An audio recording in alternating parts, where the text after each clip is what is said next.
منی بل جو آ رہا ہے اور اسٹیٹ بینک کا جو بل آ رہا ہے، یہ ہم اپنی فائنینشیل سوورنٹی، اپنی جو خود مختاری ہے سرنڈر کر رہے ہیں، which is much worse than what happened on 16th of December 1977. جناب اسپیکر، احساس کریں، آپ بھی احساس کریں، یہ 342 اراکین بھی احساس کریں کہ ہم نے جو انگوٹھا لگانا ہے، ہم تو مخالفت کریں گے، انشاءاللہ تعالی ہم مخالفت کریں گے اور ڈٹ کے مخالفت کریں گے۔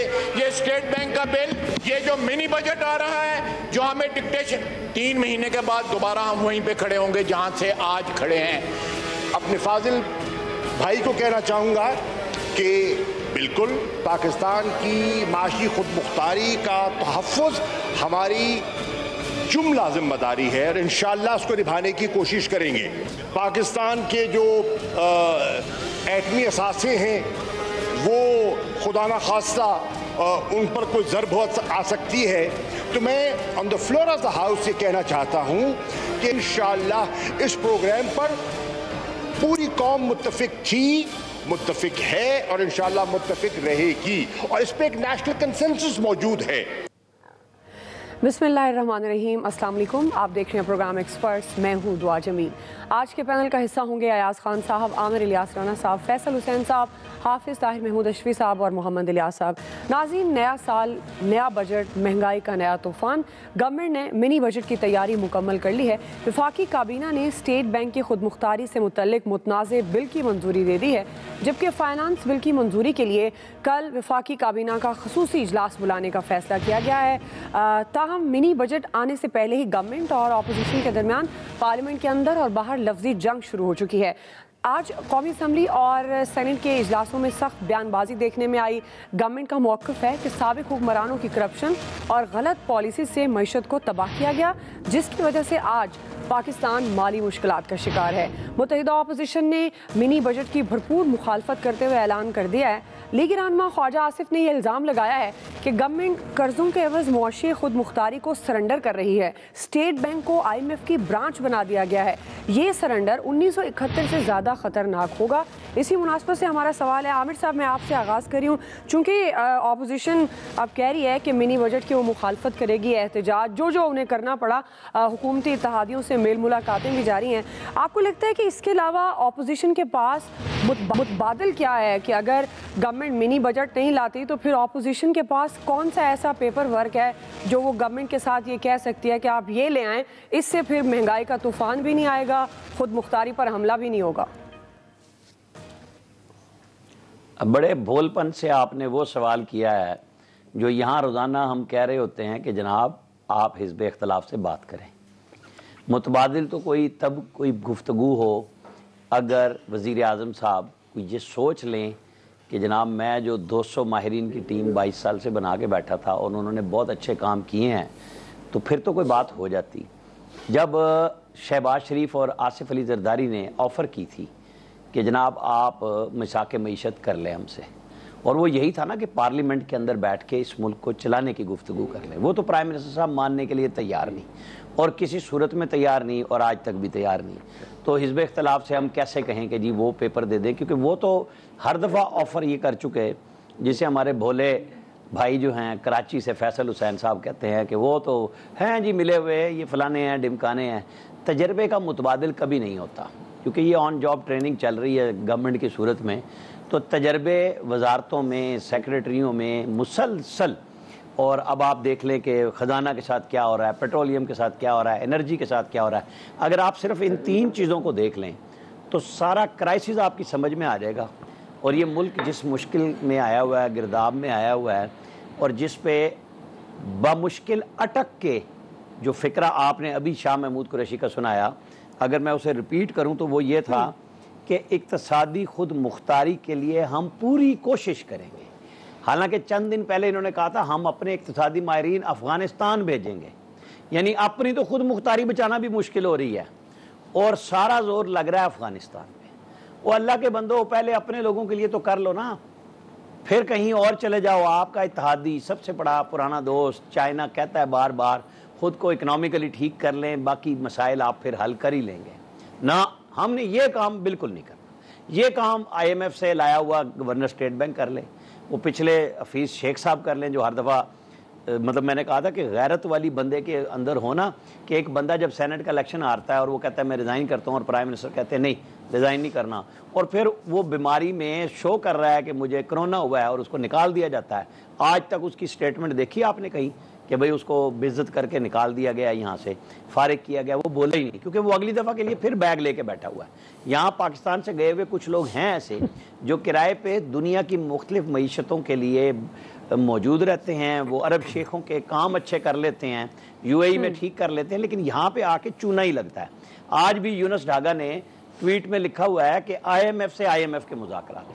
یہ وہی یونس ڈھاگا ہیں جو ایک اچھی ڈیل لینا چاہ رہے تھے آئی ایم ایف سے، جس کو اچانک جب حفیظ شیخ کا فیصلہ ہو گیا تو اس وقت ندیم بلوچ صاحب کو ان کے ساتھ سیکٹری لگا دیا گیا، اور گورنر اسٹیٹ بینک جو موجودہ آئی ایم ایف سے ڈیپوٹیشن پہ چھٹی پہ آئے ہوئے ہیں انہوں نے اپنا یہ سارا کاروبار کیا. اب ہم کیا بات کر رہے ہیں کہ جی 360 ارب روپے کا متبادل اس لیے نہیں ہے کہ گورنمنٹ کی کوئی پالیسی نہیں ہے، بس جو کہہ دیا وہ مان لیا. اب 1 ارب ڈالر لینا ہے اور اس کے ساتھ آپ کو مختلف عالمی مالیاتی اداروں سے کچھ پیسے لینے ہیں، کیونکہ اس کے بغیر وہ ہو نہیں سکتا. کلیا صاحب بھی فرما رہے تھے کہ جی پھر ڈیفالٹ ہو جائے گا. پھر سعودی عرب بھی جو پیسہ انہوں نے 4% سود پہ دیا ہے اس میں جگہ جگہ شرائط لکھی ہوئی ہیں کہ آپ نے اگر ڈیفالٹ کیا فلاں صورت میں تو آپ کو یہ 72 گھنٹے میں پیسے واپس کرنے ہوں گے. یہ جو ہمیں گھنٹے پہ جا رہے ہیں نا اتنے ارب ڈالر ہمارے خزانے میں، وہ اسی طرح فکس پرائس پہ لے کے رکھ کے آپ نے کام چلایا ہوا. تو اگر آپ پاکستان کی پارلیمنٹ کو اعتماد میں لے لیں، گفتگو کر لیں، تو یقین مان لیں کہ آئی ایم ایف جیسی شرائط وہ چینج ہو سکتی ہیں. وہ آپ سے کیوں منوا رہے ہیں؟ ان کو پتہ ہے کہ یہ کر نہیں سکتے، ان کو باندھ کے رکھو گے تو شاید ہو جائے، ورنہ نہیں. وہ جو شوکت ترین صاحب کہتے ہیں نا، انہوں نے یہ نہیں کہا سبسڈی نہ دیں، انہوں نے یہ کہا ہے کہ ٹیکس کلیکٹ کریں. اب ٹیکس کلیکٹ کیا ہے؟ اس کو کہہ دیتے ہیں کہ جی ہم نے ٹیکس کی چھوٹ 17% جو ختم کرنے جا رہے ہیں، جو یہ کل سے شروع ہوگی اور نوٹیفیکیشن ظاہر ہے پھر ایف بی آر نے نکال دینے ہیں، وہ ہمارے ہر ایک کی جیب سے نکلیں گے جس میں کچھ ہے ہی نہیں. صحیح جی. حافظ طاہر صاحب، اب بظاہر تو یہی لگ رہا ہے کہ منی بجٹ لانا گورنمنٹ کی مجبوری ہے. اپوزیشن بھی ڈٹی ہے کہ وہ احتجاج کرے گی اور کسی صورت پاس نہیں ہونے دے گی. آپ کو کیا لگتا ہے کہ اپوزیشن کی مخالفت ایسا کرے گی کہ منی بجٹ پاس نہ ہو؟ کیونکہ اب تک تو ایسا کبھی ہم نے دیکھا ہی نہیں کہ اگر اپوزیشن چاہ بھی رہی ہو وہ بل پاس ہو جاتے ہیں. اگر اپوزیشن یہ چاہتی ہو کہ یہ بل پاس نہ ہو، اب آپ کے خیال میں گورنمنٹ کو نہیں چاہیے کہ وہ اپوزیشن کے تحفظات دور کرے، جس طرح عامر صاحب کہہ رہے ہیں کہ پارلیمنٹ کو اعتماد میں لے کر فیصلے کرنے چاہیے؟ بات یہ ہے کہ یہ بات تو بہت اچھی اور آئیڈیل ہے کہ آپس میں بیٹھ کر بات چیت کی جائے، لیکن بات چیت کا آغاز کہاں سے ہوتا ہے، اختتام کہاں سے ہوتا ہے، وہ آپ کو مسلسل ہمارے جو وزراء ہیں وہ بتاتے ہیں. جہاں تک بات ہے منی بجٹ کے پاس ہونے کی یا اس حوالے سے، تو میرا خیال ہے کہ بجٹ جو ہے جب پیش ہو جائے گا تو وہ پاس بھی ہو جائے گا. اپوزیشن اس کو نہیں روک سکے گی. اپوزیشن کی خوش فہمی ہے، اور لیکن میری جو اطلاعات ہیں وہ یہی ہے کہ اپوزیشن کو جس طرح پچھلی مرتبہ ان کے اپنے ممبر ہی غائب ہو گئے تھے، تو اس بار بھی ان کے ساتھ ایسا ہی نہ ہو جائے. وہ اپنے ممبروں کی طرف توجہ دیں. حکومت اور حکومت کی حلیف جو جماعتیں ہیں ان کے ممبران تو پورے ہی ہوں گے. اور باقی مہنگائی ہے، یہ مہنگائی کے حل کے لیے سوچنا بھی چاہیے، کوششیں کرنی بھی چاہیے. اور اس حوالے سے شوکت ترین صاحب سے میں چونکہ پچھلے 2-3 ہفتوں میں میری ملاقاتیں ہوئی ہیں، جس طرح خان صاحب اور وہ پریشان ہے اس حوالے سے اور کوشش کر رہے ہیں، تو امید تو ہے کہ انشاءاللہ تعالی ان چیزوں پر قابو پایا جائے گا. لیکن جو حالات و واقعات ہیں یہ 1 دن کے 4 دن کے یا ایک حکومت کے تو پیدا کردہ نہیں ہے. پھر کرونا نے کافی حد تک متاثر کیا ہے، لیکن الحمدللہ ابھی بہتری کی طرف آج ترین صاحب نے کہا ہے کہ ہم بہتری کی طرف جا رہے ہیں اور جائیں گے. تو جہاں تک بجٹ کی بات ہے، میرا خیال ہے کہ اگر منی بجٹ آتا ہے تو وہ آسانی سے پاس ہو جائے گا. اپوزیشن جو ہے وہ خود بیچاروں کو نہیں پتا کہ انہوں نے کرنا کیا ہے. تو وہ آج ٹھیک بات کہی ہے شیخ رشید صاحب نے کہ ہر کوئی اس چکر میں ہے کہ میرے سر پہ دست شفقت آ جائے. تو جو دست شفقت کی تلاش میں ہوں انہوں نے کیا کرنا ہے، وہ اس سے کیا آپ امید کر سکتے ہیں. صحیح جی ایاز صاحب، یہ ایک طرف دست شفقت کی بات ہے تو دوسری طرف شور شرابے میں بل، بجٹ سب کچھ پاس ہو جاتا ہے، لیکن یہ پھر اسی طرح سے معاملات چلیں گے، پھر پارلیمنٹ کا جو وجود ہے، جو پارلیمنٹ کی اصل روح ہے، وہ تو پھر کہیں دور چلی جاتی ہے. اور آپ کو لگتا ہے کہ اپوزیشن کے پاس کوئی متبادل ہے احتجاج کے علاوہ؟ دعا ایک تو آپ کو مبارک ہو جو حافظ صاحب نے بتایا کہ آپ کے پرائم منسٹر اور وزیر خزانہ بھی پریشان ہیں اس سچویشن میں. بہت بڑی بات ہے کہ ہم تو پریشان تھے ہی، اب پتہ چلا کہ وہ بھی پریشان ہے. یہ بہت بڑی اچیومنٹ ہے آپ کے لیے کہ آپ کو یہ پتہ چل گیا کہ وہ بھی آپ کے بارے میں پریشان ہوتے ہیں 3-3.5 سالوں کے بعد. اور پھر شیخ رشید صاحب کی ایک اور پیشگوئی آج میں نے سنی، وہ بھی مجھے کانوں کو بڑی اچھی لگی. انہوں نے کہا جی آخری سال پرائم منسٹر صاحب مہنگائی پہ قابو پا لیں گے. تو بس آخری سال اب کون سا دور ہے. تو یہ آج کی دو بڑی پازیٹیو چیزیں ہیں. یہ مطلب آدھا گلاس بھرا ہوا دیکھا کریں آپ ہمیشہ آدھا گلاس خالی دیکھتی ہیں. دس از ویری بیڈ. اپوزیشن کے پاس متبادل، یہ بات بالکل ٹھیک ہے کہ اگر یہ آپس میں بیٹھ کے بات کر رہے ہوتے، اور یہ بھی میں آپ کو بتاؤں پہلی بار ہوا ہے کہ جو میثاق معیشت کی جو پیشکش کی گئی تھی، اس سے پہلے نہیں ہوا تاریخ میں کبھی. گورنمنٹ نے فالس سٹارٹ تھا، ان کا سٹارٹ خراب ہوا کہ جب یہ بہت ڈیلے کر دیا انہوں نے آئی ایم ایف. ہم تو پہلے دن سے کہہ رہے تھے کہ بھائی آئی ایم ایف کے پاس آپ کو جانا پڑے گا. ہم معاشی ماہرین نہیں ہیں، عام لوگ ہیں، لیکن ہم چونکہ دیکھتے آئے ہیں جب بھی گورنمنٹس آتی ہیں، اگر یہ بہت شروع میں چلے جاتے تو شاید اتنی ٹف کنڈیشنز ہی نہ ہوتی اور معیشت کا یہ حالت بھی نہ ہوتی. لیکن کیا کریں، کیونکہ ان کے پاس تو وہ لرنرز لائسنس تھا، یہ ڈرائیونگ ابھی سیکھ رہے تھے، پکا لائسنس ابھی بنا نہیں ہوا تھا، اس لیے یہ وہاں نہیں گئے. پارلیمنٹ میں بحث ہونے کا فائدہ یہ ہوتا ہے کہ جب تجاویز آ رہی ہوتی ہیں تو پھر آپ بیٹھ کے جب انٹرنیشنل فورم پہ آپ نیگوسیشنز کر رہے ہوتے ہیں تو آپ ان سے کہہ سکتے ہیں کہ دیکھیں جی یہ آپ کہہ رہے ہیں، یہ ہماری پارلیمنٹ اس چیز پہ آمادہ نہیں ہے، ہمیں اعتراض نہیں ہے، ہم یہ تو منی بجٹ ایک چھوٹ 10 ہم لے آئیں گے وہ آپ کی منشا کے مطابق، لیکن یہ فلاں چیز میں تو آپ ہمیں رعایت دیں، کیونکہ یہ ایک پارلیمنٹ کا فیصلہ ہے. وہ ظاہر ہے ایک آپ کو فیس سیونگ مل جاتی ہے، لیکن وہ اس کے لیے تو ظاہر ہے پرائم منسٹر صاحب چونکہ کسی کے ساتھ بات کرنے کے لیے تیار ہی نہیں ہوتے، اس لیے اس کا فائدہ کوئی نہیں تھا. رہی بات اپوزیشن کی، یہاں اپوزیشن کے پاس متبادل کچھ نہیں ہوا کرتا سوائے شور کے، تنقید کے. عمران خان صاحب بھی یہی کرتے رہے، باقی اپوزیشنز بھی یہی کرتی ہیں. منی بجٹ آیا ہے، ظاہر ہے وہ صرف گورنمنٹ نے پاس نہیں کرانا، وہ اس میں بہت سارے سٹیک ہولڈرز ہیں، وہ سب کو چاہیے کہ وہ پاس ہو جائے. اس کی وجہ یہ ہے کہ کوئی بھی یہ نہیں چاہے گا کہ ڈیفالٹ کی طرف جائے. اپوزیشن نے آج اپنا مجمع ٹھیک لگا لیا، مال ٹھیک بنا دیا ہے، لوگوں تک یہ میسیج پہنچا دیا ہے کہ جی ایسی کی تیسی ہم اس کے خلاف ہیں.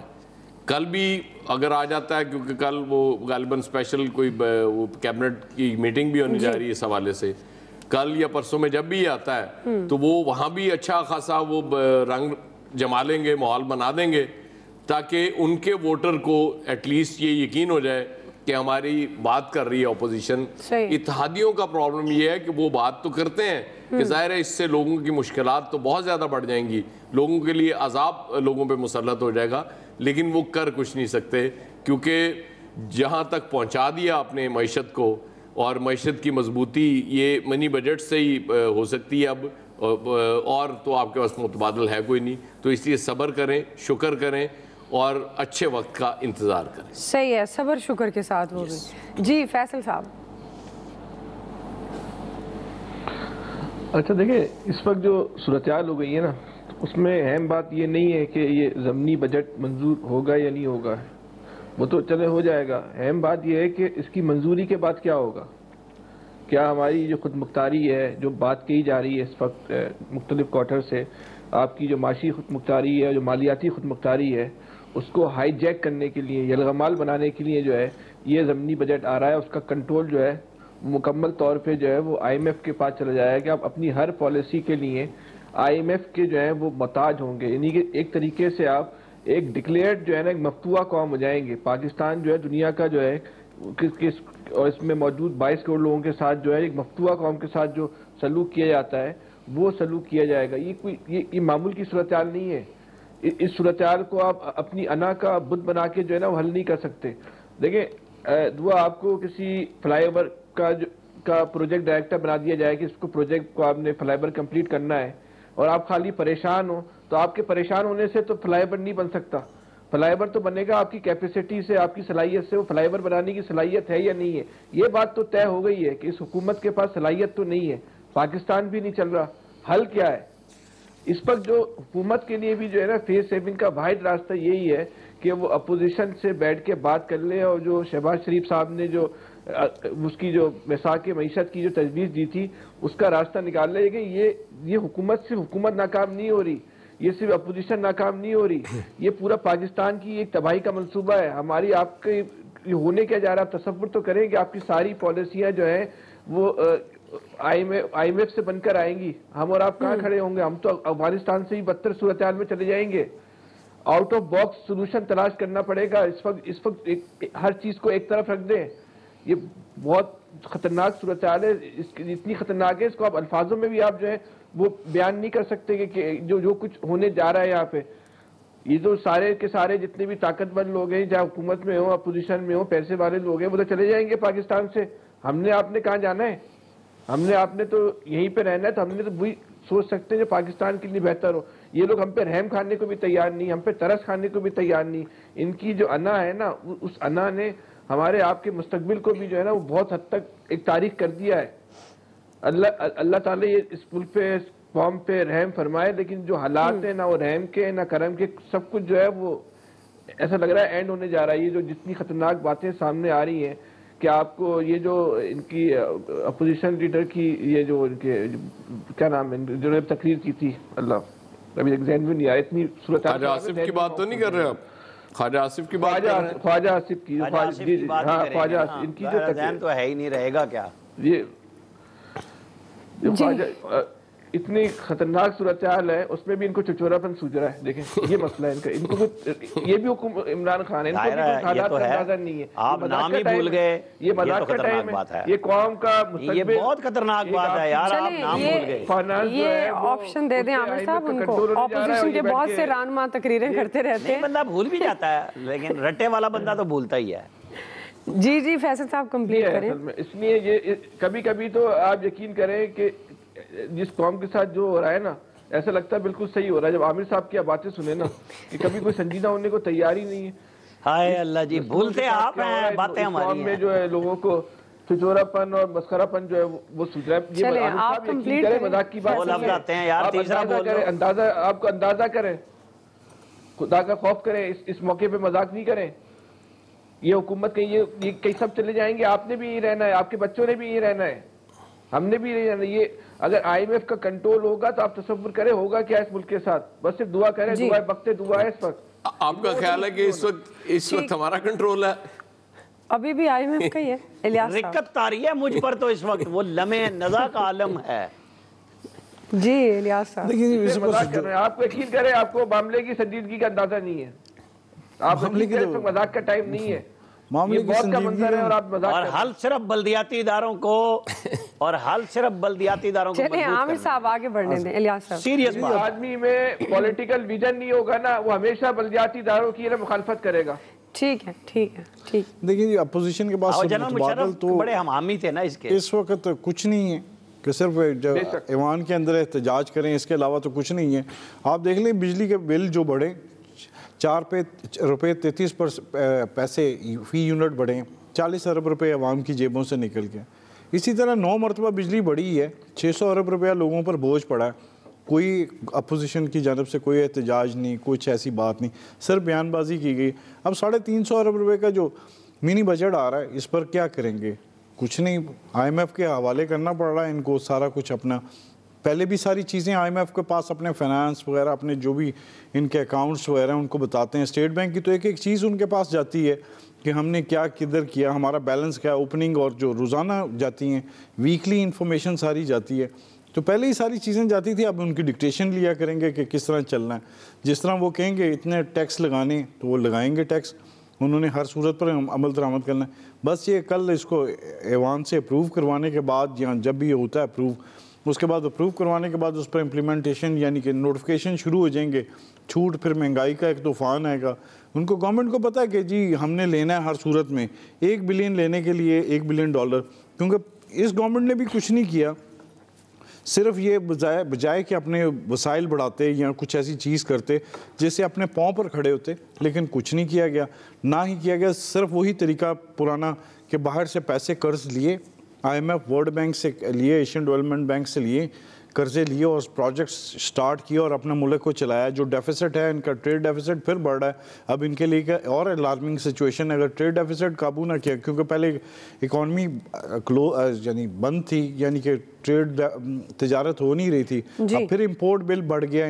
انہوں نے کوئی ایسے اقدامات نہیں کیے جس کی وجہ سے آپ دیکھ لیں امپورٹڈ چیزوں کی, جو خود کہہ رہے تھے جو فواد چودھری کے امپورٹڈ انفلیشن ہے اس ملک میں, وہ تو اس کو کنٹرول کرنے کے لیے کچھ نہیں کہہ رہے کہ جو چیزیں امپورٹ ہو کے آ رہی ہیں وہ جو بک رہی ہیں, جو مرضی قیمت 200% اس کی قیمت بڑھ گئی, 250% بڑھ گئی, کوئی نہیں ہے. یہ لوکل چیزیں ہیں اس کی قیمت بڑھ گئی, اب پھر دوبارہ بڑھے گی جب سیل ٹیکس اگر زیادہ بڑھ جاتا ہے, ڈیوٹیز زیادہ بڑھتی ہیں تو اس کے پھر جو چھوٹ جن پر دی ہوئی تھی چیزوں پر, وہ دیکھیں ادویات بھی مہنگی ہوں گی, دوسری چیزیں کھانے پینے کی بھی مہنگی ہوں گی, اور اس کے علاوہ جو را مٹیریل ہے وہ مہنگا ہوگا, تو ظاہر ہے ان پٹ کاسٹ بڑھے گی تو ساتھ ہی ساری چیزیں مہنگی ہو جائیں گی. لیکن گورنمنٹ کے وزراء کا تو یہی کہنا ہے کہ منی بجٹ جب تو عام آدمی کو ریلیف ملے گا. اب دیکھتے ہیں کہ عام آدمی کو ریلیف ملتا ہے یا نہیں.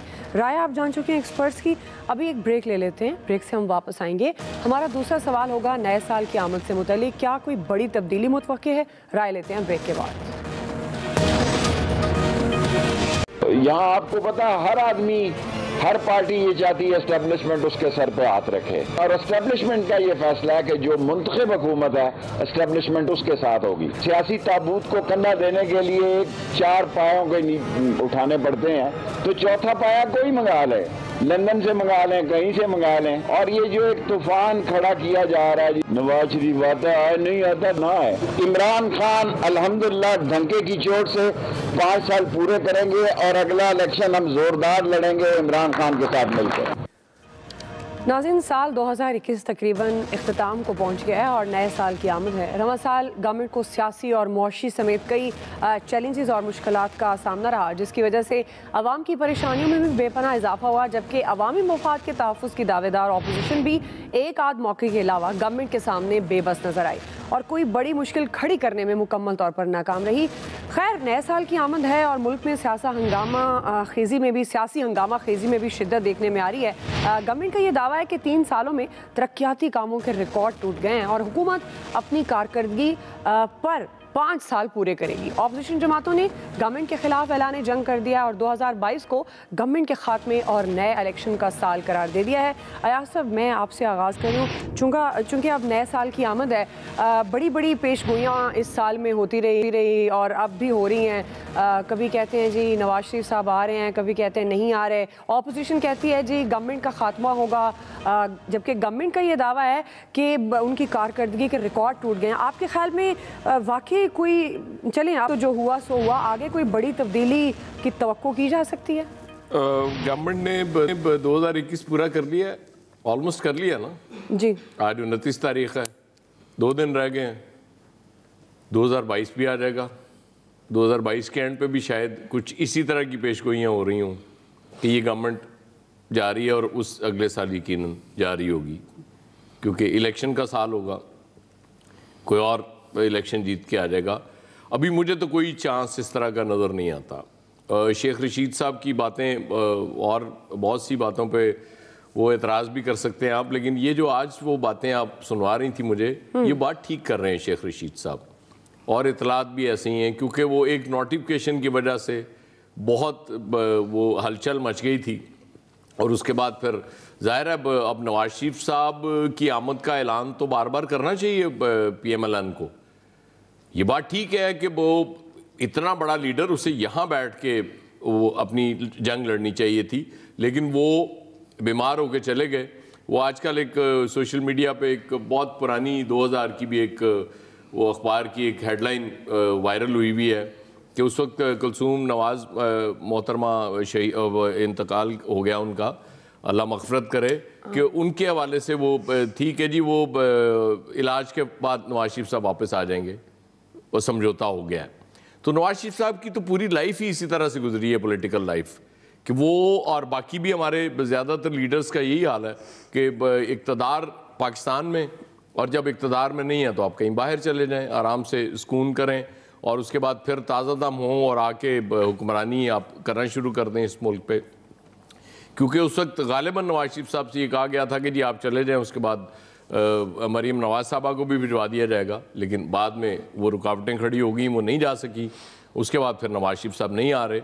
ایاز صادق صاحب کی چونکہ لاسٹ ملاقات ہوئی تھی، اس کے بعد انہوں نے کہا تھا کہ جی میں نیکسٹ ٹائم جاؤں گا تو شاید نواز شریف صاحب کو ساتھ لے کے آؤں گا. وہ تاثر ایک ایسا بن گیا. اس سے پہلے جاوید لطیف بڑی دفعہ کہہ چکے تھے کہ شاید واقعی اب نواز شریف، تو ایاز صادق تو کل کہہ رہے تھے کہ نواز شریف صاحب نے واپسی کے حوالے سے بات ہی کوئی نہیں کی. ہاں میں پر امید ہوں کہ وہ واپس آئیں گے. تو یہ ظاہر ہے ایک لیڈر کو زندہ رکھنا ہے ایک پولیٹیکل پارٹی نے، اور لوگوں کو یہ احساس دلانا ہے. اور جب بات ہوتی ہے آپ دیکھیں نا کتنا پینک کریٹ ہوا. ہر وزیر اس حوالے سے بیان دینا شروع ہو گیا کہ جی پتہ نہیں نواز شریف صاحب واقعی آ رہے ہیں اور ہماری گورنمنٹ جا رہی ہے. اس سے ایک یہ تاثر بھی بنتا ہے نا کہ یہ شاید جا رہے ہیں، چونکہ نواز شریف صاحب اس وقت تک نہیں آئیں گے. آپ یہ یقین رکھیں، وہ چاہے 2022 ہو یا 2023 ہو، جب تک ان کو یہ نہیں پتا ہوگا. ابھی ریسنٹلی آپ نے سنا نہیں، وہ ایک ملاقات کے حوالے سے کسی نے کہا کہ جی وہ شہباز شریف یا مریم نواز، انہوں نے کہا نہیں میں تو خود کینڈیڈیٹ ہوں پرائم منسٹر کا. تو اس سے آپ کو اندازہ ہونا چاہیے جب انہیں یقین ہو جائے گا کہ وہ پرائم منسٹر بن سکتے ہیں وہ پھر آئیں گے. اس سے پہلے کسی تبدیلی کی آپ توقع نہ رکھیں. اسی تنخواہ پہ کام کرنا پڑے گا، اسی مہنگائی کے ساتھ آپ کو بھی اسی مہنگائی کے ساتھ گزارا کرنا پڑے گا. میں بھی اس لیے آپ سے پوچھنا، اچھا یہ بھی ہے؟ بالکل آپ ٹینشن نہ لیں. ٹھیک جی عامر صاحب.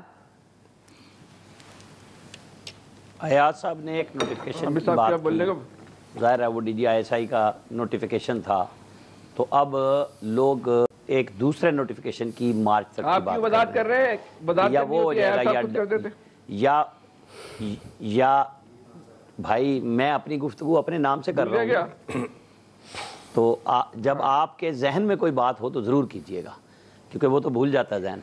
تو ایک دوسرے نوٹیفیکیشن پہ یار لوگ اب دوسری ساری کہانی چلا رہے ہیں. اور اب بات سمپل اتنی ہو رہی ہے کہ جی کیا مارچ میں ڈبل مارچ والی جو بات ہو رہی ہے وہ ہوگا یا نہیں ہوگا. بہرحال الیکشن قریب آنے کی گفتگو خاصی سنجیدگی سے ہو رہی ہے اور اس کو سنجیدگی سے لے لینا چاہیے. اور میں نے کل بھی یہ بات کہی تھی کہ حزب اختلاف بالکل انتظار کر رہی ہے کہ یہ منی بجٹ امپوز ہو جائے. تو ظاہر ہے پھر اس کے اثرات 4 ہفتوں میں پبلک کے اندر براہ راست ہر طریقے سے پہنچ چکے ہوں گے. اور یہ جو ترقیاتی ریکارڈ سوال آپ نے کیا، دیکھیں نا اس سال ترقیاتی بجٹ ریکارڈ رکھا جس میں سے 200 ارب روپے IMF کے کہنے پہ کاٹ دیا، کیونکہ بجٹ کا خسارہ اتنا زیادہ ہے کہ ڈیولپمنٹ کے لیے کیا آپ کے پاس اوریجنلی سول ملازمین کی تنخواہوں کے پیسے بھی نہیں ہیں. جتنی سمریاں فائنانس منسٹری میں جاتی ہیں 75 to 90% واپس ہو رہی ہیں کہ جو آپ کو مل رہا ہے اس میں سے ری اپروپریٹ کریں اور کام چلائیں. یہ بالکل سچی بات ہے. جیسے میں نے کل کہی تھی کہ کہا جا رہا ہے کہ جی افغانستان کے ساتھ روپے میں کاروبار کر لیں، تو پھر جواب میں بتایا جا رہا ہے کہ انٹرنیشنلی آپ بارڈر ٹریڈ ڈالر کے بغیر نہیں کر سکتے. آپ کی بک میں چیک بیلنس لکھا جاتا ہے کہ کیا چیز کی ویلیو کیا تھی ان ڈالر ٹرمز. تو یہ جو یہاں بیٹھ کے معاشی نابغے بیٹھ کے ایک سے ایک نیا فلسفہ دیتے ہیں، پھر کہتے ہیں کہ جی وہ اسٹیٹ بینک کے لوگوں کو وہاں بھیج دیں. بھائی وہ آپ کا سارا ڈالر افغانی پاکستان سے خرید رہے ہیں، سب کا سب. یہ روپیہ 200 پلس ہونا ہے. یہاں کوئی اقدامات آپ کر نہیں سکیں گے. جو تھوڑی بہت لیوریج تھی وہ کل جو منی بجٹ میں صورت میں پیش ہوگا کہ فائنینشیل اٹانومی پارلیمنٹ یہ دے گی کہ پارلیمنٹ بھی اسٹیٹ بینک کو نہیں پوچھ سکے گی. تو اس کے بعد تو آپ کچھ نہیں کر سکتے. ہاتھ پیر کٹوا کے آپ جب بیٹھے ہوئے ہوں گے تو پھر جواب میں اسی طرح آئے گا جیسے پرائم منسٹر نے پہلی دفعہ میں کہا تھا اور پھر دوسری دفعہ میں کہا نہیں مجھے تو نہیں پتا چلا ڈالر کب کیسے بڑھ گیا. اور پھر بات ان کے وزیر خزانہ نے کہا جی ہم نے تو خود بھی بتایا تھا ان کو. تو یہ ساری کہانی اور محور اسی پہ چل رہا ہے. کوئی ڈیولپمنٹ آپ کیا ہے. میں ایک وہ ہمارے چونکہ علاقے سے گزرنی ہے DI خان والی حقلہ والی روڈ جو ہے سی پیک کی، وہ پرائم منسٹر 2 مہینے سے ٹائم نہیں دے رہے اور NHA اتنی تیزی دکھا رہی ہے. مراد سعید کے بیان زیادہ تیزی سے آتے ہیں. وہاں پہ کوئی سروس ایریا یہ نہیں بنا سکے. 3.25 گھنٹے گاڑی چلنی ہے اس میں. کوئی پنکچر کی دکان نہیں لگا سکے اور پرائم منسٹر سے ٹائم مانگ رہے ہیں کہ آپ دے دیں ہم افتتاح کرنا چاہتے ہیں. جس سڑک کا 2018 میں 65% کام ہو چکا ہوا تھا اس کو آپ اگر 3.5 سال بعد کمپلیٹ کر رہے ہیں تو وداؤٹ سروس ایریا. اب آ کے پریشر میں موٹر وے پولیس کا ایک SSP تعینات ہوا ہے. یہ ہے ان کی ڈیولپمنٹ. میں بتا رہا ہوں اور کوئی چیلنج کرنا چاہے تو آ جائے. جی حافظ طاہر صاحب، آپ کو لگتا ہے کوئی بڑی تبدیلی، سیاسی بڑی تبدیلی متوقع ہے یا پھر عوام کو ریلیف ہوتا دیکھ رہے ہیں آپ کے نظر آ رہا ہے؟ دیکھیے گزارش ہے کہ جو بعض باتیں کی ہیں عامر الیاس رانا صاحب نے، یہ تو سعید صاحب سے پوچھ کر اس کا جواب دیا جا سکتا ہے، کیونکہ ان کا جو دعویٰ ہے وہ یہ ہے کہ ہم نے سڑکیں بھی سستی بنائی ہیں اور سڑکیں بھی زیادہ بنائی ہیں، اور یہ وہ بار بار بتا بھی رہے ہیں. تو اس پر باقی عوام کو ریلیف دینے کی جو بات ہے اس کے لیے کوشش کی جا رہی ہے، کوشش کرنی بھی چاہیے. چیزوں کو جو ہے بہتر کرنے کی، مہنگائی زیادہ ہے، غریب آدمی جو ہے اس سے متاثر ہوا ہے، اور تو یہ ساری چیزیں جو ہیں یہ جیسے میں نے پہلے کہا کہ وزیر اعظم صاحب اور ان کے جو ساتھی ہیں وہ کوشش تو کر رہے ہیں، لیکن حالات ساتھ ساتھ ہمارے سامنے ہیں، خواہ وہ کرونا کی وجہ سے ہو یا جو قرضے لیے ہوئے ہیں وہ بھی ایک بہت بڑا قرضوں کی ادائیگی واپسی ایک بہت بڑا مسئلہ ہے. یہ ساری چیزیں سامنے ہمارے ہیں، لیکن بہرحال لوگوں کو تو اسی وقت اطمینان ہوگا جب انہیں ریلیف ملے گا. صحیح. فیصل صاحب دیکھیں، وہ جو شیخ رشید صاحب نے بات کی ہے نا، تو کوئی بھی ایسا انسان ہے نا آج ہر آدمی جو شیخ رشید کو پسند کرے یا نہیں کرے، وہ آپ کو یہ کہتا ہوا ضرور ملے گا کہ شیخ رشید صاحب کی جو ہے وہ بات جو ہے وہ ہے درست ہے، کہ ساری جنگ جو ہے وہ دست شفقت کے لیے، کہ ہم پہ جو ہے وہ دست شفقت جو ہے وہ اسٹیبلشمنٹ کا آ جائے. باقی کیا ہے؟ ویسے آج کل یہ مریم صاحبہ کے بھی کوئی کافی دنوں سے ٹویٹ نہیں آ رہے، وہ روزانہ کرتی تھی. شاید عامر صاحب کو پتا ہوا وجہ کیا ہے نہ آنے کی، کہ لاڈلا کی ٹویٹ کرتی تھی. تو آج کل کافی دن سے ان کا ایسا کوئی ٹویٹ بعد میں کال کیجیے گا، بتا دوں گا. دیکھیں چلے ٹھیک ہے بس اوکے. دیکھیں ایشو کیا ہے، اگر ساری جنگ دست شفقت کے لیے ہے تو پھر تو جو کچھ بھی ہو رہا ہے تو ٹھیک ہی ہو رہا ہے نا. جس کی جنگ ہو رہی ہے، جس کے لیے بھی جنگ ہو رہی ہے، تو اس میں تو ہم اور آپ کی تو کوئی کسی گنتی میں ہم اور آپ جو ہے وہ شامل ہی نہیں ہے. لیکن آپ کی ویسے پریڈکشن کیا ہے فیصل صاحب؟ آپ کا تجزیہ کیا کہتا ہے؟ کوئی تبدیلی دیکھ رہے ہیں آپ آنے والے دنوں میں، نئے سال میں؟ دیکھیں اس وقت جو حالات جس سطح پہ پہنچ گئے ہیں تو برحال وہ دست شفقت ہی ہو جائے تو شاید کچھ آسرا ہو جائے، ورنہ تو یہ پاکستان تو نہیں چل رہا نا، یہ بات تو طے شدہ ہے. تو دست شفقت رکھنے والوں کی بھی کوئی فیملیاں ہوتی ہوں گی، وہی اپنے گھر جاتے ہوں گے تو ان کے بچے بھی کہتے ہوں گے نا کہ پاکستان تو نہیں چل رہا. تو صورتحال تو جو ہے بہت زیادہ جو ہے خراب ہے. پیپلز پارٹی بھی جس وقت اتنا چلا رہی ہے اور چیخ رہی ہے، وہ بھی اسی لیے چیخ رہی ہے کہ ایک تو اس کے سر سے دست شفقت اٹھ گیا، دوسرا وہ چاہیے کسی طرح یہ دست شفقت جو ہے یہ نواز شریف کے اوپر نہ چلا جائے. دیکھو لیکن جاتا ہوا جو ہے وہ نظر بھی آ رہا ہے. اگر اس دست شفقت سے پاکستان کی صورتحال بہتر ہو جائے، جو مکمل طور پہ نہ سے کچھ بہتر ہو جائے، تو ہمارے پاس تو مجبوری کا نام شکریہ والا ہی ہے. چلیں ٹھیک ہے، ہم اس کو بھی جو ہے اس دست شفقت کو جو ہے قبول کر لیں گے. زمینی حقائق تو پاکستان قبول کیا، آپ کا شکریہ. انہی حقائق کے ساتھ انہی حقائق کے ساتھ جو ہے وہ ہمیں جو ہے وہ زندہ رہنا ہے، اور کھلے دل کے ساتھ ان حقائق کو جو ہے نا ہمیں تسلیم کرنے چاہیے. یہ جو عوام کو بیوقوف بناتے ہیں نا کہ ووٹ کو عزت دو ہمارا نعرہ ہے اور یہ فلاں آدمی اس کا لاڈلا ہے، یہ سب اداکاریاں ہیں.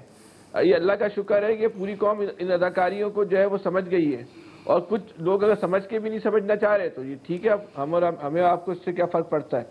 تو جس طرح ہی صورتحال معاملہ چلتا رہے گا. فی الحال دست شفقت جو ہے نا پاکستان کے لیے سب سے زیادہ سمجھدار تو کراچی میں ہی رہتے ہیں، ویسے بھی پتہ ہے ساروں کو. ٹھیک جی الیاس صاحب ان کو جواب دیں. اتنی ان کا تو یقین کریں کہ اتنے بڑے کامیڈین ہیں نا، یہ ان کو چاہیے صحافت چھوڑ کے اسٹیج شو کریں نا، بہت کامیاب رہیں گے. ٹھیک ہو گیا. اور کرنا چاہیے ان کو اسٹیج شو. اتنی مہنگائی ہو گئی ہے نا، اتنی مہنگائی ہو گئی ہے کہ آدمی کو 2 کام کرنے چاہیے. ان کو پارٹ ٹائم جو ہے نا اسٹیج شو کرنا چاہیے. وہ مسکرا رہے ہیں، لگتا ہے آپ کو ساتھ رکھوں گا، اس کے بغیر مزہ نہیں آئے گا. صحیح. 2020 بھی گزر گئے، 21 بھی گزر گئے، اور 22 بھی اب آ گئے. وہ بھی گزر جائے گا. یہ بڑی تبدیلی ہوگی. کوئی تبدیلی نہیں آئے گی، بس یہی اسی تنخواہ پر سب کام کریں گے. کیونکہ نیا سال بھی عمران خان لائیں گے نا تبدیلی کا. جی لیکن اس میں کوئی تبدیلی کا امکان دیکھیں اپوزیشن کی جانب سے صرف اسمبلی کے اندر جو صرف احتجاج کیا جاتا ہے یا بیان بازی کی جاتی ہے. کوئی انہوں نے عدم اعتماد کی تحریک یا کوئی ایسی چیز کی ہو جس کی وجہ سے کوئی تبدیلی کا امکان ہو، کوئی لاجک ہی نہیں ہے. نہ پیپلز پارٹی والے ریزائن کرتے ہیں، نہ پی ایم ایل این والے کرتے ہیں، بس مولانا فضل الرحمان کیونکہ جن کا حصہ نہیں کوئی تو وہ اب بن رہا ہے کے پی میں، لیکن یہاں کوئی انہوں نے وہی ریزائن کی باتیں کرتے ہیں. اس کے علاوہ تو کوئی ایسی صورتحال نظر نہیں آ رہی. یہ اپنا بیٹھ کے اس طرح ہی بات چیت کر کے وقت گزر جاتا ہے. پھر اس طرح جیسے ابھی کہہ رہے تھے کہ ٹویٹ کر دیں گے، ٹویٹ کے سوشل میڈیا پر کرتے رہیں گے جی گورنمنٹ گر رہی ہے، یہ اس طرح ہو رہی ہے. عوام بھی اس پر لگ جاتی ہے کہ جی واقعی کوئی تبدیلی آنے والی ہے، لیکن کوئی تبدیلی تو نہیں آتی. اگر تبدیلی آئے کوئی اس وجہ سے ہو کہ مہنگائی ہے، جو سب سے بڑی ریزن ہے کہ مہنگائی اتنی بڑھ گئی ہے، اب گورنمنٹ خود ہی چھوڑ کے شرمندگی میں چلی جائے، لیکن وہ امید نہیں لگتی کہ گورنمنٹ کو چھوڑ کے جائے، کیونکہ ان کے بس کی بات نہیں ہے. پنجاب میں اگر تبدیلی لانا چاہتے تو ایک یعنی کہ بڑی آرام سے لے کے آ سکتے تھے، ان ہاؤس چینج کر سکتے تھے، کچھ ویسے نئے سال میں آپ دیکھ رہے ہیں پنجاب میں کوئی تبدیلی، لیکن وہ کوئی نہیں، اس طرح کی ہوا اٹھتی ہے پھر اس کے بعد بیٹھ جاتی ہے کہ کوئی تبدیلی نہیں آتی. وہ ظاہر ہے کوئی اتنی اس وقت جو معاشی جو صورتحال ہے اس میں اتنا اپنے اوپر لینا نہیں چاہتے کہ عوام یہ کہ جی یہ کرنا سیاسی شہید جس کو کہا جاتا ہے کہ سیاسی شہید نہیں کرنا چاہتے کہ تاکہ اگلے الیکشن میں ان کے لیے بہتری ہو جائے. وہ چاہتے ہیں کہ یہ وقت گزاریں اور خود چھوڑ کے چلے جائیں تو بہتر ہے، اس سے بہتر ہے. اس کے علاوہ کوئی ایسی چیز نہیں ہے. وہ چاہ رہے ہیں کہ یہ کھیلیں، اپنی مدت پوری کریں، اور جمہوریت میں بھی یہی ہے کہ 5 سال انہوں نے دیے ہیں تو پھر 5 سال پورے کریں، دیکھیں کہ کیا کرتے ہیں. یہ اگر نہیں کر سکیں گے تو پھر ظاہر اگلی دفعہ عوام پھر ان کو کر دے گی، کیونکہ اپوزیشن کی جانب سے فرینڈلی اپوزیشن ہے، کچھ ہوا نہیں ہے. اپوزیشن سے اپوزیشن نہیں ہوئی، گورنمنٹ سے گورنمنٹ نہیں ہوئی، عوام بیچارے پس گئے ہیں. اب دیکھ لیں جو بھی صورت ہے. بلدیاتی الیکشن کی بات کر رہے ہیں، آج کی تاریخ تک میں آپ کو بتاؤں کہ لاہور کے میئر کا کینڈیڈیٹ نہیں مل رہا پی ٹی آئی کوئی ایسے پی ٹی آئی وہ سر، کیونکہ اب 50 کروڑ سے کم الیکشن پہ پیسے نہیں لگتے. سر حالات بڑے خراب ہو گئے ہیں تو کیوں ضائع کرے گا. ویسے پنجاب میں کوئی تبدیلی دیکھ رہے ہیں آپ نئے سال؟ جب تو آلریڈی تبدیل ہو چیمہ جیسا کینڈیڈیٹ بھاگ گیا خرچہ کرنے سے، لاہور میں میئر بننے کے لیے کون اس طرح کا آئے گا کہ پنجاب میں بازار سے بڑی تبدیلی کیا ہو سکتی ہے؟ دیکھیں پنجاب میں بازار سے بڑی تبدیلی کیا ہو سکتی ہے؟ پنجاب میں صرف تبدیلی ہمارے ساتھ ہے، لیکن آگے کچھ نیا دیکھ رہے ہیں آپ؟ کچھ بھی نہیں ہونے والا. آپ ایسی بلا وجہ پریشان ہو رہی ہیں. کچھ نہیں ہونا، یہ سب اسی طرح کام کریں گے اور اسی طرح رہیں گے.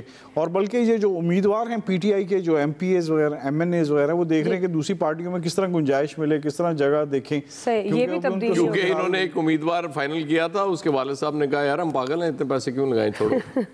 چلیں ہم پھر یہی سمجھتے ہیں کہ یہی تبدیلی ہوگی. ہمارے ایکسپرٹس کوئی بڑی تبدیلی نہیں دیکھ رہے ہیں نئے سال میں. سیاسی لحاظ سے ہم بات کر رہے تھے. بریک لیتے ہیں جی، بریک سے واپس آئیں گے. تیسرا سوال ہمارا ہے، اقلیتوں کی نسل کشی، کیا بھارت خانہ جنگی کی طرف بڑھ رہا ہے؟ رائے لیتے ہیں بریک کے بعد. ناظرین، ہندوستان میں اب صرف ہندو ہی رہیں گے. مودی سرکار کی انتہا پسند سوچ کی وجہ سے اقلیتوں پر زندگی تنگ ہو گئی. اب صورتحال یہاں تک پہنچ گئی ہے کہ مسلمانوں کی نسل کشی کے لیے بی جے پی رہنماؤں کی جانب سے حکومتی سطح پر باقاعدہ منصوبہ بندی کی جانے لگی ہے. مسلمان بھارتی اداکار نصیر الدین شاہ نے خبردار کیا ہے کہ اگر مسلمانوں کی نسل کشی جاری رہی تو بھارت میں خانہ جنگی چھڑ سکتی ہے اور مسلمان لڑائی کا بھرپور جواب دیں گے. مسلمانوں کے ساتھ عیسائی بھی انڈیا میں غیر محفوظ ہیں اور اس حوالے سے ہوش ربا انکشافات سامنے آ رہے ہیں. غیر ملکی میڈیا کے مطابق انتہا پسندوں کی جانب سے عیسائیوں کی عبادت گاہوں کو نقصان پہنچایا جا رہا ہے اور انہیں زبردستی ہندو مذہب اختیار کرنے پر مجبور کیا جا رہا ہے. اسی سے جڑا ہے ہمارا یہ سوال. حافظ طاہر صاحب، میں آپ سے آغاز کر رہی ہوں. اب یہ جو اقلیتوں کے ساتھ جو معاملات بھارت میں ہو رہے ہیں، کیا بھارت خانہ جنگی کی طرف بڑھ رہا ہے؟ بالکل. آپ دیکھیے وہاں دن بدن جو ہے صرف مسلمان ہی نہیں، عیسائی، ہمارے جو مسیحی کمیونٹی ہے، اور پھر جو نچلی ذاتوں کے ہندو ہیں، یا اور بھی وہاں جو مختلف جو ہے مذاہب کے ماننے والے ہیں، یا ہندو دھرم میں بہت سارے جو ان کے طبقات ہیں، جو کچھ ان کے ساتھ ہو رہا ہے اور جس تیزی کے ساتھ اب جو ہے حکومتی پارٹی نے شروع کر دیا ہے کہ مسلمانوں کو نکالا جائے، ان کے لیے جینا جو ہے مشکل ہو گیا ہے. آپ دیکھیے 200 سے زائد جو ہے وہ چرچ جلائے گئے ہیں پچھلے 2-3 سالوں میں، اور مسیحی لیڈرشپ جو ہے ان میں ان کے بشپ صاحبان ہیں، پادری ہیں، ان کو جس طرح ان کا قتل عام کیا گیا ہے، اسی طرح 150 سے زائد مسجدیں جو ہے ان پر جو ہے قبضہ کیا گیا ہے، ان کو جلایا گیا ہے. تو یہ جو ہے اس طرح تو کوئی بھی ملک جو ہے وہ نہیں رہ سکتا. اور پھر مسلمان یا عیسائی یا جو نچلی ذات کے ہندو ہیں وہ کوئی کم نہیں ہے ہندوستان کے اندر. تو اگر یہی رویہ رہتا ہے تو ہندوستان ایک بہت بڑی جنگ میں چلا جائے گا اندرونی طور کے اوپر. اور عالمی دنیا کو اس طرف توجہ کرنا چاہیے جو ہماری چھوٹی چھوٹی باتوں کے اوپر پاکستان کی پکڑ کرتی ہے, خواہ وہ امریکنز ہیں خواہ وہ دوسرے ہیں, ان کو یہ سارا کچھ کیوں نظر نہیں آ رہا ہے؟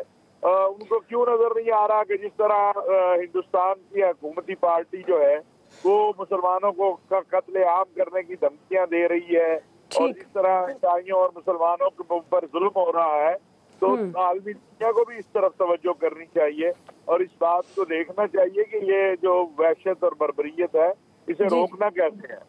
صحیح. عامر صاحب دیکھیں, وہاں جو فاشسٹ حکومت مسلط ہے اور جو کچھ مودی کر رہا ہے, اب تو نیو یارک ٹائمز نے بھی لکھا اس پہ کہ جب وہ کرسچنز کے ساتھ ہوا. آج میں علامہ احسان اللہ ظہیر کا وہ دیکھ رہا تھا ٹویٹ. انہوں نے امریکہ میں ایک مسلمان جو کیا کہیں گے امام تھے ان کو قتل کرنے کی خبر پہ تبصرہ کیا کہ کچھ ہمیں بھی ہوش لینا چاہیے, ہمارے میڈیا کو بھی اور لوگوں کو بھی. بالکل ٹھیک بات ہے. ہم نے بحیثیت قوم سیالکوٹ کے سانے پہ بہت ریئیکٹ اچھے انداز میں کیا اور پوری دنیا کو بتایا کہ یہ من حیث القوم ہمارا رویہ نہیں ہے. ہم نے بتانے کی اور ثابت کرنے کی کوشش کی. آپ یہ دیکھیں کہ مودی کی طرف سے کبھی کوئی بات, چاہے وہ مسلمان تو مسلسل جل رہے ہیں, فساد کیا جاتا ہے, مار دیا جاتا ہے. آپ مقبوضہ کشمیر میں صورتحال دیکھ لیں, ایک لفظ نہیں کہتے اور پوری مغربی دنیا نہیں بولتی. وہ بولے تو اب کرسچنز کے اوپر نیو یارک ٹائمز نے بات کر دی. اصل ایشو یہی ہے کہ ہم سفیر بھی ہیں اور ہم پڑوسی بھی ہیں. ہمیں اپنے کام کو خاموشی میں نہیں لے جانا چاہیے. اگر ہم اپنے ہاں برائی کو بہت اچھے طریقے سے بتا سکتے ہیں کہ یہ ہماری برائی نہیں ہے, یہ چند لوگوں کا تھا, تو ہمیں انڈیا کے معاملے پہ بہت زیادہ آگے ایگریسولی نکلنا چاہیے. ٹھیک. جی فیصل صاحب. دیکھیں, جب مسلمانوں کے ساتھ جو مودی حکومت نے بدترین مظالم کا سلسلہ شروع کیا, اگر دنیا اس وقت اپنی آنکھیں کھول لیتی تو یہ عیسائیوں کے ساتھ جو ہو رہا ہے اس کی نوبت نہیں آتی. ابھی بھی یہ دنیا جو چیخی ہے تو وہ مسلمانوں کی وجہ سے نہیں چیخی. یہ پوری دنیا کا ایک مذہبی تعصب بھی جو ہے نا وہ سامنے آ رہا ہے. اچھا, مسلمان بیچاروں کا تو المیہ یہ ہے وہاں کا, ان کے لیے تو کوئی مسلم ملک بھی جو ہے وہ آواز نہیں اٹھاتا. لیکن مودی کی جو پالیسیاں ہیں نا وہ خود ہندوستان کے لیے جو ہے نا وہ تباہ کن ثابت ہو رہی ہیں. صحیح. جی ایاز صاحب. اس پہ حیرت نہیں ہونی چاہیے. یہ بی جے پی کی پالیسی ہے. وہ پہلے ظاہر ہے وہ ہندوتوا کہ پورے ہندوستان میں صرف ہندو, اور اس کے بعد ایکسپینشن تاکہ وہ ہم دوبارہ قبضہ کریں پورے. تو یہ تو اسی طرح چلنا ہے. اب چونکہ نصیر الدین شاہ جیسے لوگوں نے بولنا شروع کیا ہے تو یقیناً ایک اویئرنیس انڈیا میں بھی آئے گی. اور یہ نہیں کہ سارے ہندو اسی سوچ کے عامل ہیں, وہاں بے شمار لوگ اس کے خلاف بھی بات کرتے ہیں. جی الیاس صاحب.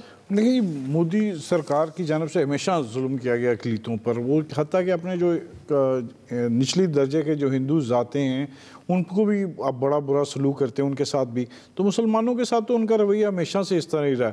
اور یہ بڑی حیرانگی کی بات ہے کہ عالمی برادری اس پر کوئی ایکشن نہیں لیتی, مسلمان ممالک نہیں لیتے. ٹھیک ہے الیاس صاحب, آپ کو پوائنٹ آ گیا, وقت میرے پاس ختم ہو گیا. آج کے ایکسپرٹ سے اتنا ہی. اللہ حافظ.